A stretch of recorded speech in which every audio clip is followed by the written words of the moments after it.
जय हिंद। मोदी मेहरबान तो गुपकार पहलवान, क्योंकि मोदी ही गुपकारों का सरगना है। ये बातें आप आगे समझ जाएंगे। अब जो ये पूरा मामला है 370 कश्मीर में लोकतंत्र की बहाली, तमाम तरह की चीज़ों को लेकर है। जब भी मैं इस देश में किसी भी गंदगी की जड़ में जाता हूँ तो वहाँ मेरे को कांग्रेस नज़र आती है, लेकिन उस जड़ को मजबूत होते हुए देखता हूँ तो वहाँ मेरे को नरेंद्र मोदी दिखाई देते हैं।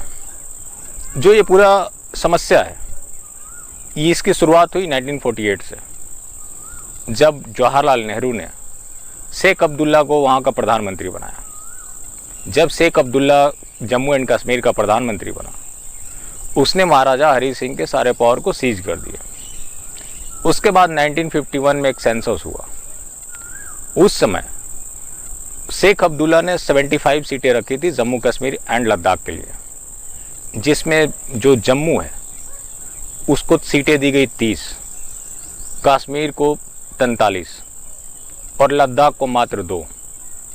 जबकि आप क्षेत्रफल की बात करें तो टोटल क्षेत्रफल का जो लद्दाख है वो 58% ऑक्युपाई करता है। बाकी का जो 26% है वो हिस्सा है जम्मू का। जो लास्ट में बच जाता है 16%, वो हिस्सा है कश्मीर का, जो कि एक छोटी सी वैली है। जब आप 2001 की जनगणना की बात करेंगे उस समय जम्मू के लोगों का जो जनसंख्या था कश्मीर के लोगों से ज़्यादा था। लेकिन सीटों की अगर आप बात करें, वो जो सेंसस हुआ वो 95 तक चलता रहा। 95 में फिर से सेंसस हुआ तो उसमें 13 सीटें इंक्रीज़ की गई, जिसमें जम्मू को 30 की जगह पर 37 कर दिए गए।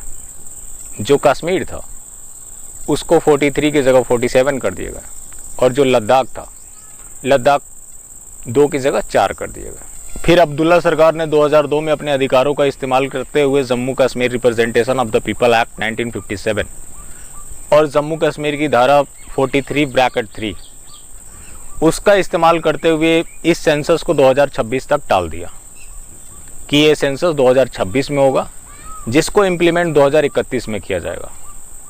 अब आप सोचिए कि कितनी बड़ी इनकी साजिश थी। हमेशा 2029 की बात होती है। आप सोचते हैं कि ये पंचर वाले हैं, लेकिन ये जिहाद के मामले में, इस देश के इस्लामीकरण के मामले में कितना ये प्रतिबद्ध है। चाहे कहीं भी आप उठा कर देख लें, हर किसी का एजेंडा है। जहाँ कहीं भी ये होते हैं अपना कुछ ना कुछ वहाँ इम्प्लीमेंट कर देते हैं, जिसका कीमत हर हिंदू को चुकाना पड़ता है। लेकिन अफसोस जब हमारे नेता आते हैं, उन्हें सबका साथ, सबका विकास और भरोसा जीतने तमाम तरह की बीमारी लग जाती है। तो ये मामला 2019 में पहुंचा, जब नरेंद्र मोदी ने 370 और 35 पे हटाने का एक नाटक किया। अब नाटक इन्होंने किया जिसको हिंदुओं ने सच मान लिया।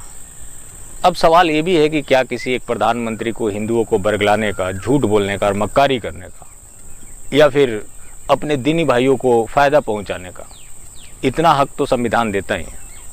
नरेंद्र मोदी ने कहा था कि सबका साथ, सबका विकास, सबका विश्वास।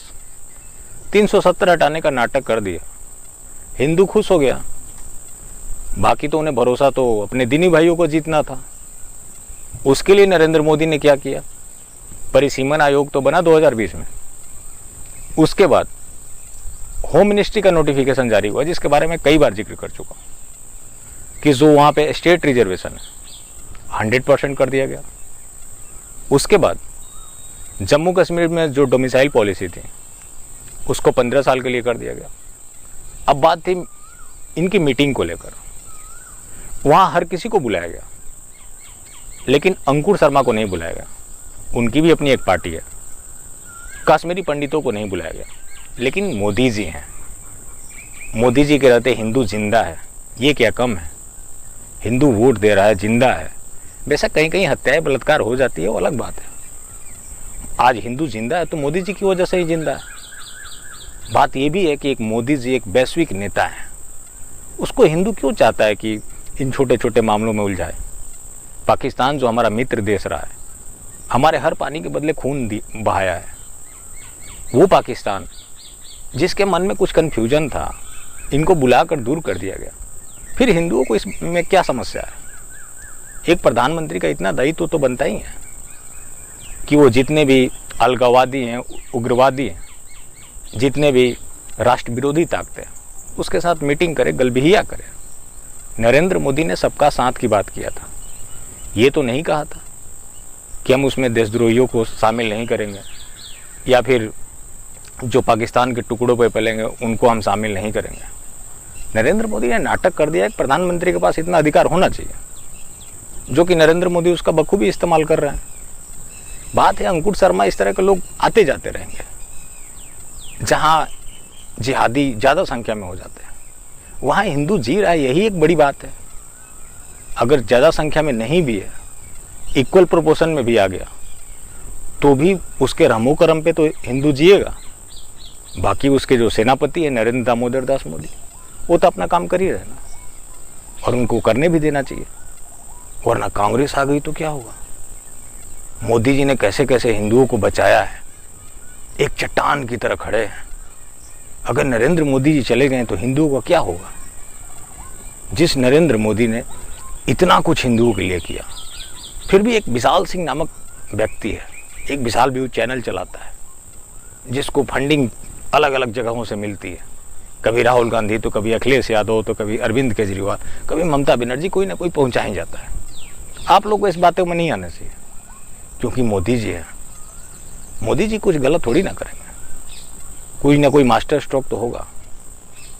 इस तरह से करके मोदी जी ने वहां सर्जिकल स्ट्राइक कर दिया, जो कि आप सुन रहे हैं कि ऐसे ऐसे करके जो पूरा गुपकार गैंग था वो फंस गया। गुपकार गैंग कैसे फंस गया?